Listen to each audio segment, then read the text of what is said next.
Le deuxième, sur votre gauche, le vautour à dos blanc, un vautour africain. Tous ces grands vautours ont un long cou dépourvu de plumes, leur permettant de rentrer la tête plus facilement dans les entrailles des cadavres. La collerette blanche autour du cou évitera les souillures sur le plumage lors des repas. Des oiseaux grégaires vivront donc entre 50 et 100 individus, toujours dans nos montagnes. Besoin de grands espaces pour pouvoir décoller. C'est gros, hein? C'est énorme. Ce sont eux qui ouvriront la curée, le repas sur la carcasse. Ils seront ensuite suivis par de petits Tu sais vautours comment plus il se passe? moyens, qui eux finiront les restes. Je dis, Ils j'ai se pas beaucoup de nourriront cheveux alors. de tendons, de ligaments, jusqu'à la moelle épinière des os. Ah, on a bien fait de pas se mettre là-bas. Ouais.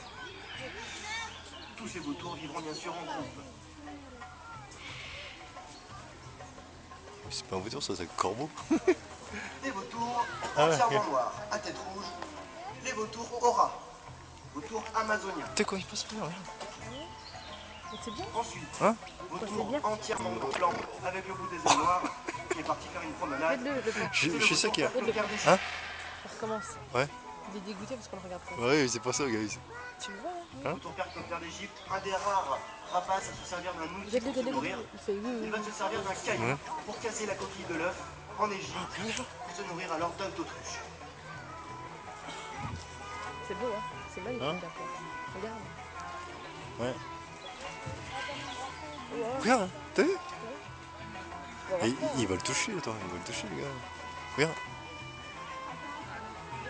Voici notre vautour percnoptère entièrement blanc avec les ailes noires et une queue cunéiforme en forme de losange.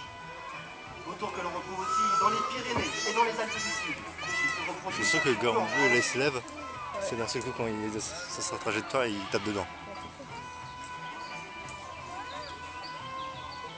C'est étonnant qu'il passe Alors aussi ces près. petits vautours, grâce à leur bec long et fin, pourront se nourrir de la moelle épinière des os et qu'ils pourront aller Trop fort chercher comment il dans les rase eaux. l'herbe. T'as vu?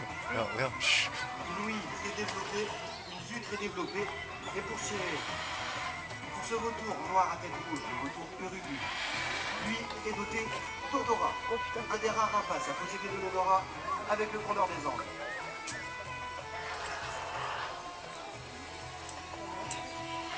C'est moche un vautour, hein. Ouais, c'est laid. Ça, c'est la tête en fait. Regarde, regarde. Oh. Filme bien comme ça, s'il le touche, on peut faire sa vidéo dedans.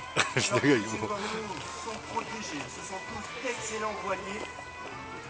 Grâce à leur plume à l'extrémité des ailes, encore une fois, ils peuvent monter très haut dans le ciel, jusqu'à 3000 ou 4000 mètres d'altitude. Oh putain, tu te rends compte? Le record mondial est 4000 11 mètres 000 mètres d'altitude pour un vautour de Rupel, un vautour africain. On va alors vous présenter d'autres rapaces, d'autres oiseaux, pardon, planeurs. Ce ne sont pas des rapaces, eux. De la famille des échassiers, de grandes pattes, un long bec et un long cou. Et oui, vous l'avez deviné, ce sont les Shrek. cigognes. Voici alors les cigognes blanches. Ah, c'est beau. Il ne leur fera pas en fait, ou quoi? C'est beau, hein? Les cigognes blanches, d'excellents voiliers que l'on retrouve en France, mais aussi un petit peu partout en Et ils se Europe. battent pas, les voitures. Et certaines de ces populations se sont même sédentarisées dans certaines régions françaises. T'en as À beaucoup cause des maintenant, règlements ouais. climatiques pour ces cigognes, plus la peine de partir en Afrique l'hiver, si elles trouvent de la nourriture l'hiver en France. C'est marrant comment les oiseaux en fait peuvent rester ici. S'ils pourraient partir. À la différence des vautours, on peut voir que ces cigognes vont voler le cou tendu. Elles n'émettent pas de son, elles ne chantent pas. Elles vont communiquer entre elles tout simplement par des claquettements de bec. Et voici la redescente caractéristique de ces oiseaux. Ils vont replier la voilure en forme de parachute, relever la tête et redescendre en douceur. Elles sortent les pattes pour faire un atterrissage comme ceci.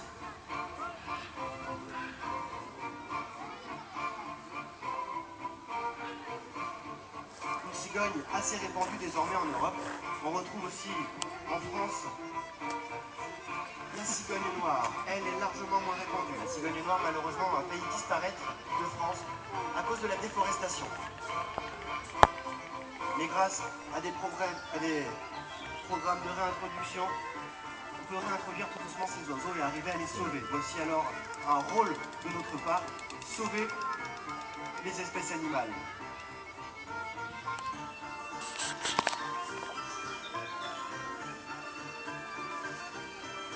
Alors elles, on les retrouvera bien sûr au bord des cours d'eau, se nourrissant alors de petits poissons, de petits vertébrés et invertébrés, jusqu'aux rongeurs et jusqu'aux batraciens, les grenouilles et les crapauds.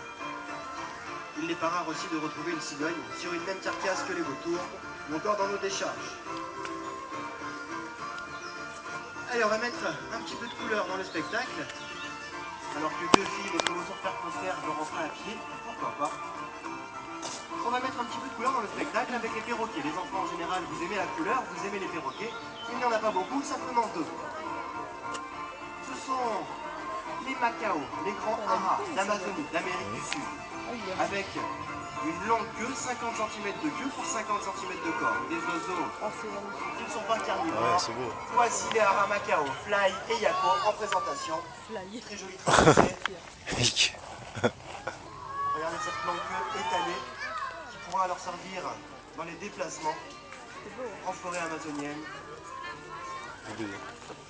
Voilà, on vous présente donc à ces deux perroquets pour vous annoncer le spectacle de perroquets qui aura lieu d'ici quelques instants, juste en face de la Fauconnerie.